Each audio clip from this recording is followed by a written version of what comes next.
everyone, my name is Rupinder. My name is Pradeep Kumar. आपका बहुत बहुत स्वागत है मेरा सवाल कार्यक्रम में। आज के कार्यक्रम में हिंदी के प्रश्नों के उत्तर दिए जाएंगे। And as subject experts, we are taking Dr. Harpal Grover and Ma'am Dinesh, and they will be answering the questions of the students in our program. Sure, shall we start? नमस्कार प्रिय अध्यापकगण, मैं लवप्रीत कौर राजकीय कन्या वरिष्ठ माध्यमिक विद्यालय में 10वीं कक्षा की छात्रा हूँ। मेरा प्रश्न माता का आंचल पाठ से है। आपके विचार से भोलानाथ अपने मित्रों को देखकर सिसकना क्यों भूल जाता था? धन्यवाद। नमस्कार बेटा, बच्चे जो होते हैं वो स्वभाव से ही निश्चल मन के होते हैं, चंचल होते हैं और कोमल स्वभाव के होते हैं।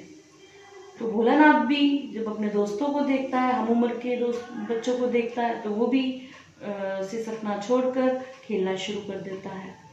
और बच्चों की स्वाभाविक मनोवृत्ति ऐसी होती है कि वो जब दूसरे दोस्तों से मिलता है तो वो सब कुछ भूल जाता है और केवल खेलना ही उसे याद रहता है, इसीलिए वो सिसकना छोड़ देता है। नमस्कार, मेरा नाम रीना है। मैं राजकीय कन्या वरिष्ठ माध्यमिक विद्यालय की एक छात्रा हूँ। मेरा प्रश्न सूरदास जी के द्वारा रचित पद्य में से है, जो इस प्रकार है। सूरदास जी ने उद्धव को भाग्यवान भी कहा है और उनका व्यंग्य भी किया है, क्यों? धन्यवाद। नमस्कार। उद्धव भी कृष्ण से बहुत प्यार करते हैं और गोपियां भी, लेकिन विदाई की पीड़ा केवल गोपियों को झेलनी पड़ रही है। उद्धव तो श्री कृष्ण के पास रहते हैं, इस वजह से उद्धव को गोपियां बड़भागी कह रही है और उद्धव को विदाई की पीड़ा नहीं झेलनी पड़ रही, इसीलिए गोपियों ने उसको बड़भागी कहा है और बड़भागी कहते हुए व्यंग्य किया है। गुड इवनिंग, मेरा नाम मनप्रीत कौर है। मैं राजकीय कन्या वरिष्ठ माध्यमिक विद्यालय रतिया में 10वीं ए की छात्रा हूँ। मेरा प्रश्न पाठ माता के आंचल में से यह है कि बच्चे चिड़ियों, चूहों आदि निरीह प्राणियों के साथ क्रूरता क्यों करते हैं? Thank you. मनप्रीत, वास्तव में बच्चे जो है चिड़िया और चूहों आदि के साथ क्रूरता का व्यवहार नहीं करते, बल्कि उनको ये नहीं पता कि उनकी शरारतों से इन निरीह प्राणियों को दुख पहुंचेगा, क्योंकि उनकी जो शरारतें हैं वो हिंसा भाव से प्रेरित नहीं है, बल्कि वो ऐसा कौतूहलवश करते हैं भी इन पर क्या प्रभाव पड़ेगा जानने के लिए। तो हम ये कह सकते हैं कि बच्चों को समझाया जा सकता है, लेकिन क्रूरता नहीं कहा जा सकता। गुड मॉर्निंग मैम, मेरा नाम पूजा कौर है। मैं राजकीय कन्या वरिष्ठ माध्यमिक विद्यालय रतिया में कक्षा 10वीं ए की छात्रा हूँ। मेरा प्रश्न पाठ जॉर्ज पंचम की नाक में से यह है कि जॉर्ज पंचम की नाक का नाप लेकर मूर्तिकार कहाँ कहाँ घूमा? धन्यवाद। पूजा, मूर्तिकार ना पूरे देश भर में ऐसी कोई जगह नहीं जहां उसने उस पत्थर को नहीं ढूंढा। जगह जगह उसने जाकर पत्थर को तलाशा, लेकिन पत्थर तो विदेशी था। तो उसने सारे शहीद नेताओं की मूर्तियों की नाक का नाप लिया, लेकिन कोई भी उस नाक पे फिट नहीं बैठी। सबकी नाकें बड़ी थी, जॉर्ज पंचम की मूर्ति की नाक से बड़ी थी। तो फिर उसने बिहार में के सचिवालय में शहीद हुए बच्चों की नाक का नाप लिया, तो उनकी नाकें भी बड़ी निकली। तो अंत में जिंदा व्यक्ति की नाक लगाने का निर्णय किया गया। नमस्कार सर, मैं Palwinder Kaur girl senior secondary school Ratia में 12वीं कक्षा की छात्रा हूँ। सर, मेरा प्रश्न कविता आत्म परिचय से संबंधित है कि सर, यह कहा जाता है कि ये संसार दुखों का घर है, फिर कवि हरिवंश राय बच्चन जी इस संसार के दुखों को सहते हुए मस्ती में रहने की बात कैसे करते हैं? धन्यवाद सर। है कि यह कहा जाता है कि संसार दुखों का घर है, फिर कवि हरिवंश राय बच्चन संसार के दुखों को सहते हुए मस्ती में रहने की बात कैसे करते हैं। आत्म परिचय हरिवंश राय जी की जीवन दर्शन से ओतप्रोत रचना है। मनुष्य एक सामाजिक प्राणी है और समाज में रहते हुए उसे हर संबंध का निर्वाह करना पड़ेगा। जीवन में हर तरह के उतार चढ़ाव आएंगे। सुख और दुख तो मानव जीवन का अभिन्न अंग है। सुख है तो दुख भी आएगा और यदि दुख है तो सुख भी अवश्य आएगा। सुख और दुख इन्हीं दो आधारों पर मानव का जीवन चलता है। संसार में कष्ट सहना प्रत्येक मानव की नियति है। चाहे व्यक्ति अमीर हो या गरीब हो, सभी को सुख दुख झेलने पड़ते हैं। जीवन रूपी गाड़ी इन्हीं दो पहियों पर चलती है। जिस प्रकार रात के बाद सवेरा और सवेरे के बाद फिर रात है, उसी प्रकार जीवन में सुख और दुख का आना लगा रहता है। व्यक्ति इन दुखों में भी खुशी और मस्ती का जीवन जी सकता है अगर वह दुख में ज्यादा दुखी ना हो, और उसे ऐसे समझना भी चाहिए कि यह नियति है, यह प्रकृति है, यही मानव जीवन है। बिना दुखों के जीवन की सच्ची अनुभूति नहीं की जा सकती, अर्थात दुख ही सुख की कसौटी है। यदि व्यक्ति ऐसा सोच ले तो वह दुख की स्थिति में भी खुश रहेगा, तो उसका जीवन मस्ती से भरपूर होगा। सुख में अधिक सुखी न होना और दुख में अधिक दुखी न होना, यही मानव जीवन को व्यवस्थित करता है। और इस सत्य को जान लेने वाला, समझ लेने वाला, वही दुख में भी मस्ती का जीवन जी सकता है।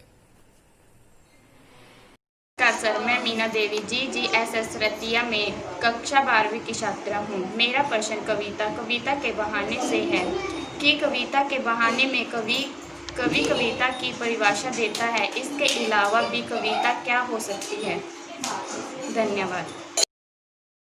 लेते हैं।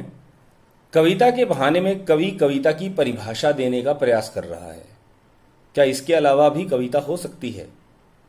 कविता के बहाने जो रचना है, इसमें कवि ने कविता को एक यात्रा के रूप में दिखाया है। उसका मानना है कि कविता एक यात्रा है जो चिड़िया, फूल से लेकर बच्चे तक अपना सफर तय करती है।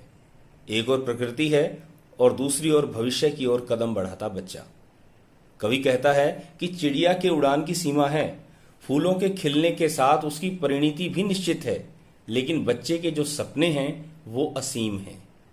बच्चों के खेल में किसी प्रकार की सीमा का कोई स्थान नहीं होता। कविता भी शब्दों का खेल है और शब्दों के इस खेल में जड़, चेतन, अतीत, वर्तमान और भविष्य, ये सभी चीजें उपकरण मात्र हैं। इसलिए जहां कहीं रचनात्मक ऊर्जा होगी, वहां सीमाओं के बंधन खुद ब खुद नष्ट हो जाएंगे। वह सीमा चाहे घर की हो, भाषा की हो, समय की ही क्यों ना हो। संक्षेप में कहा जाए तो कविता ही जीवन के हर सुख दुख के भाव की सच्ची परिभाषा हो सकती है।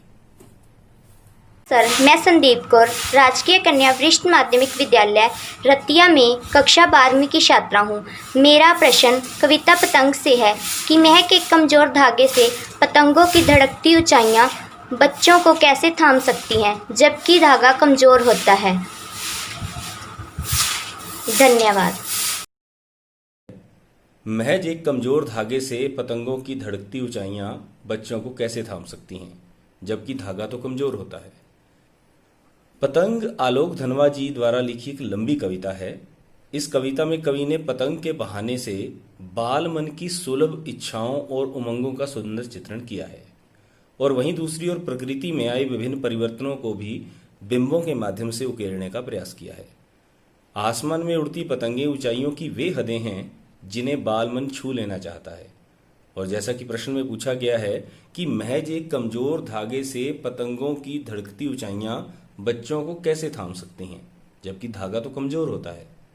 जब बच्चे छतों पर पतंगे उड़ा रहे होते हैं तो कभी कभार असंतुलित होते हैं, और तो ये महज कमजोर सा दिखने वाला जो धागा है यही उन्हें थामता है।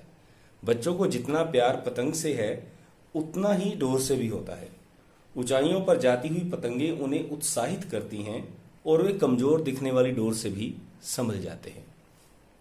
नमस्कार सर, मैं संदीप कौर राजकीय कन्या वरिष्ठ माध्यमिक विद्यालय रतिया में कक्षा 12वीं की छात्रा हूँ। मेरा प्रश्न श्री रघुवीर साहिब जी के द्वारा रचित कविता कैमरे में बंद अपाहिज से है। आजकल टीवी चैनलों के सामाजिक और न्यूज़ प्रोग्राम कैमरे में बंद अपाहिज कविता की याद दिलवाते हैं, फिर भी लोग देखते क्यों हैं? धन्यवाद। आजकल टीवी चैनलों के सामाजिक और न्यूज प्रोग्राम कैमरे में बंद अपाहिज कविता की याद दिलाते हैं और फिर भी लोग इसे देखते हैं। यह प्रश्न पूछा गया है।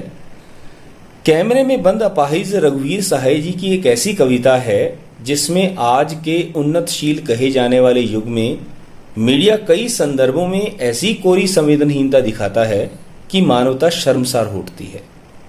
दूरदर्शन के किसी कार्यक्रम में एक अपाहिज का साक्षात्कार लेना, व्यावसायिक उद्देश्यों को पूरा करने के लिए उसे इस तरीके से प्रस्तुत करना जिसमें अपाहिज व्यक्ति केवल एक प्रदर्शन की वस्तु बनकर रह जाए और उसके मन की पीड़ा को इस तरीके से कुरेदा जाता है जिससे साक्षात्कारकर्ता का कोई लेना देना नहीं, उसके निजी सुख दुख से उसे कोई मतलब नहीं है। यहाँ पर कवि के कहने का तात्पर्य यह है कि इस प्रकार के जो कार्यक्रम दिखाए जाते हैं ये केवल संवेदनशीलता का दिखावा करते हैं, उसमें संवेदनशीलता नहीं होती।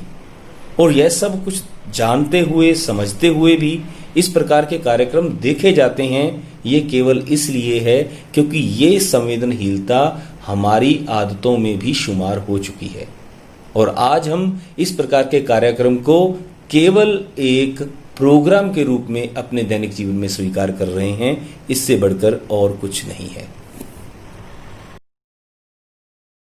तो आज के लिए इतना ही। धन्यवाद आप सभी को जिन बच्चों ने प्रश्न पूछे हैं। भविष्य में भी इसी प्रकार अपने प्रश्न भेजते रहिए। हम यथासंभव प्रयास करेंगे कि इस कार्यक्रम के माध्यम से आपके हर प्रश्न का यथासंभव और सटीक उत्तर आप तक पहुंचा पाएं। इन्हीं शब्दों के साथ होप आप लोगों को बड़े अच्छे से सेशन क्लियर हो गया होगा। आपने जो भी क्वेश्चंस पूछे उनके सब्जेक्ट एक्सपर्ट ने परफेक्टली आंसर्स दिए।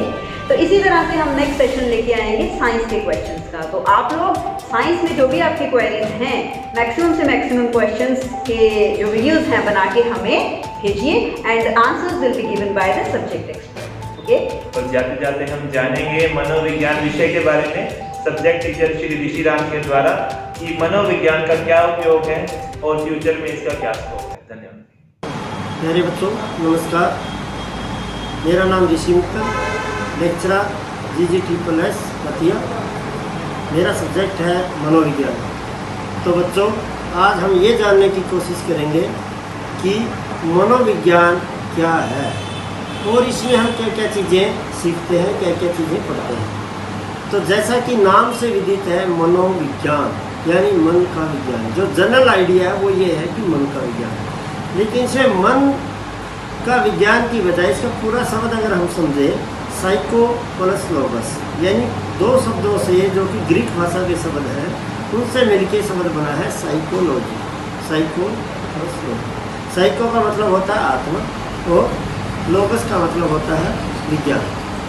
तो इस शब्द के हिसाब से ये है आत्मा का विज्ञान। लेकिन आत्मा को हम कभी दिखा नहीं सकते, महसूस नहीं करवा सकते।